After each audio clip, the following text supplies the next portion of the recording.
Hi everybody and welcome to my soft studio today. I am going to unweave.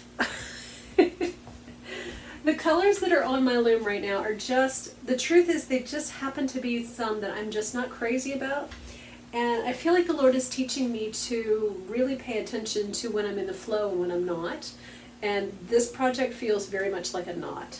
So So I'm going to very carefully go along and try to unweave what's on here so that I don't end up wasting yarn,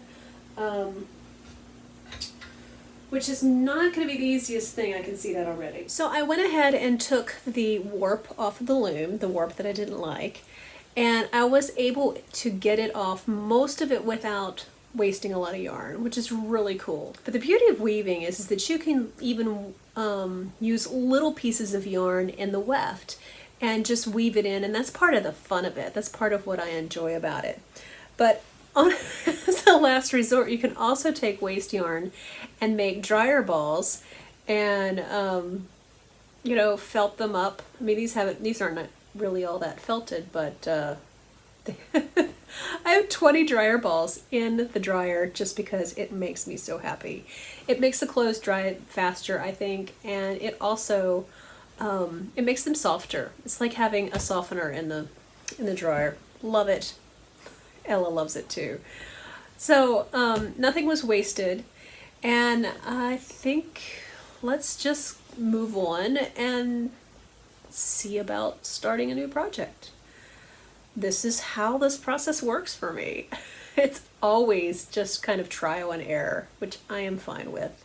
There's nothing about the artistic process that I like more than the process itself. I have been an art gallery owner, and that environment kind of has a tendency to make you really think that the only thing that matters is the end product.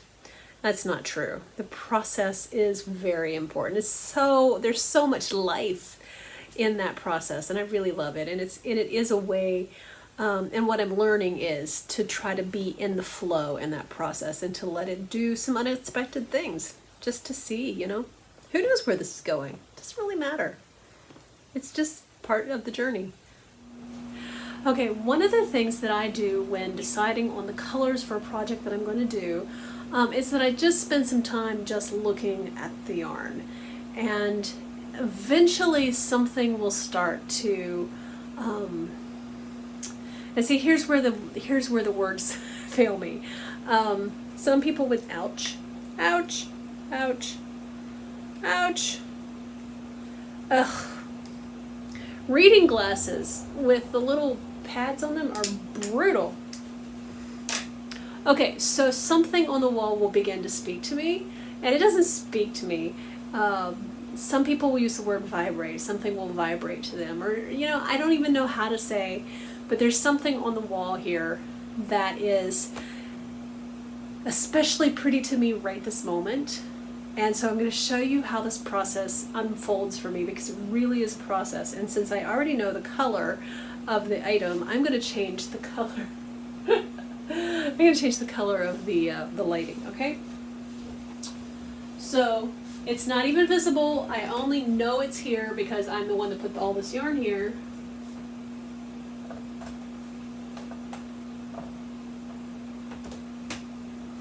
This is, ooh, isn't that nice? And look, it clashes with my hair, but that doesn't mean anything. It's still beautiful. I don't know what it is. I no longer have the label. This may have been part of a bundle of yarn that I bought recently. I bought like over $600 worth of yarn for $200, and so some of it didn't have the labels on it anymore. But if I had to guess, I would have to say there's a pretty good silk content, and there's something fuzzy like Angora or something like that, or yak. But it's got some real pretty shine to it. And somebody started casting on some knitting. So I got a little knot here on the end. So this is where I'm going to start today. Ugh, clashes with my hair. I may have to change my hair. this is where the project begins today. This is the one that's, and here's where the language, I don't know how to say this other than this is the place of being in the flow. And it sounds a little woo-woo, and that's fine. I'm comfortable with a little bit of woo-woo. But this is the one that's speaking to me at the moment. So, and the Holy Spirit has been talking to me about finding that place of flow. You know, we have a tendency to get into this being obedient to God thing, which I'm not trying to say that we shouldn't be obedient to God, but there is this, I grew up with this thing where, do as you're told. And if you grow up with that, you might bring that kind of do as you're told thing to your relationship with God. And that's what I've done. I have brought that to God as if God was up there, do this, do that, do that, do that, and then watching to make sure I did it. You know, and that's not the character of God. That's not how that works. So I'm trying to find my place of flow and to find that place where I'm just paying attention to what's happening. I'm just, because you know, when you go and you watch the river, there's places in the river that are kind of off to the side where there's not a lot happening, and then there's this place where there's the current, and there's just so much happening. So when I came to the project today and I came to the loom and I wanted to start a new project, it's like what was on the loom felt like it wasn't in the flow. It felt like it was off to the side somewhere. And sure, I could go ahead and continue to weave that project, but it didn't feel fresh and vibrant to me. And so this does. Even if it does clash with my hair. And generally this is not a color I gravitate to, which is all the more funny. So I'm going to pair it with some interesting things. What do you think I should put with it? Okay, so basically I need some really hardcore structural yarns that I can put in the warp of the loom that won't disintegrate. Because the project I just did, and this is such a beginner mistake, I do know better, is that I warped the loom, get the whole thing, you know, it takes a while to get a warp one. And I got the whole thing together, started weaving, which means the heddle is going back and forth across the yarn, because the yarn is going through these little, you know, slats and this little hole here. The yarn's going back and forth in there as you're weaving, right? And it was just scrubbing the yarn to disintegrate into nothingness, and it was awful. And so I had to cut that off the loom because there was no way to finish the project because it was falling apart. So I didn't want to have to scrub another project. That would be 2 in a row, but it's okay. I will obviously use the yarn eventually. So this is where the new project begins. I need a couple of yarns to go with this. I really love complex warps, so I need a couple of yarns to go with this that are really structurally strong and lovely and good with this, and that they can form the warp. So here we go. Let's choose them.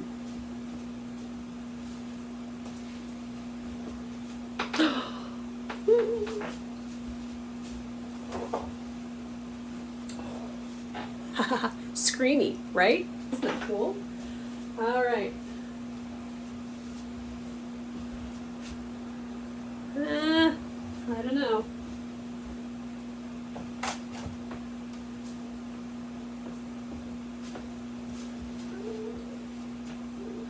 All right, I think we're in an interesting place.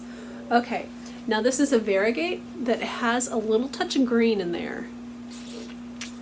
Not quite sure if I want to add a green line to kind of, because that will really toast. This is so not colors I usually choose. What if I were to add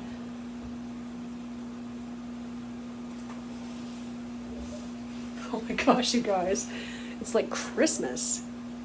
Isn't it so much more fun? I don't know. I might put a strand or two of this green. And again, I'm going for yarns that are really strong. So this will probably not be in the warp, but these 4 possibly. What else?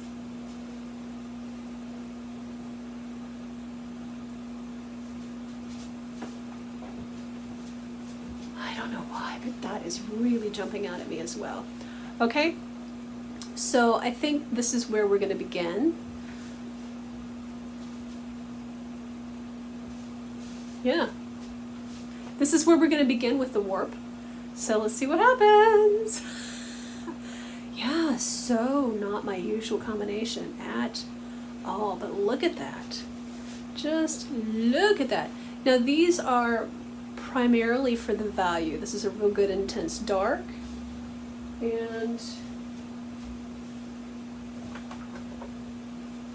I'll probably go ahead and put the natural in there, or I have a Chanel, white Chanel, that's really kind of wonderful that ends up having just a little bit of a shine in the warp usually, so that I might do. Okay, so, you wouldn't think, but I think it'll work. Let's see, shall we?